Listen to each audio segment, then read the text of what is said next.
რეგიონული განვითარებისა და ინფრასტრუქტურის მინისტრმა დავით შავლიაშვილმა და სოფლის მეურნეობის მინისტრმა ოთარ დანელიამ იმერეთის რეგიონში მიმდინარე პროექტები მოინახულეს. მინისტრებმა მხარის რწმუნებულთან ერთად ბაღდათის მუნიციპალიტეტში 2 მასშტაბური ინფრასტრუქტურული პროექტის მონიტორინგიც განახორციელეს.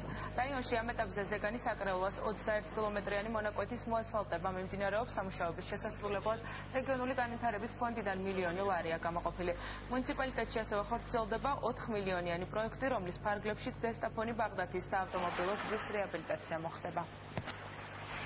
Ამონაკვეთზე არ გაგეთებულა გზის საფარი, ახლა გეთება 20 კილომეტრიანი მონაკვეთი, მთლიანი მონაკვეთი არის 21 კილომეტრი და მომავალში გაკეთდება მთლიანი მონაკვეთი. ბაღდათის რაიონში ვახორციელებთ 2 მნიშვნელოვანი პროექტის მონიტორინგს, ეს არის ბაღდათის ზესტაფონის დამაკავშირებელი გზის მონაკვეთის რეაბილიტაცია, სადაც წელს ასფალტირებული იქნება 8 კილომეტრის მანძილი, ხოლო ამჟამად ვიმყოფებით საკრაულას მიმართულები, საკრაულასთან დამაკავშირებელ გზაზე, სადაც ერთიანი პროექტი არის 21 კილომეტრის რეაბილიტაცია, ხოლო მიმდინარე პერიოდში ხორციელდება 4 კილომეტრიანი გზის მონაკვეთის რეაბილიტაცია. ჩვენ ვიმყოფებით ამაღლებაში, როგორც ხედავთ, მიმდინარეობს მუშაობა 24 საათიან რეჟიმში, დასაქმებულია 70-მდე ადამიანი.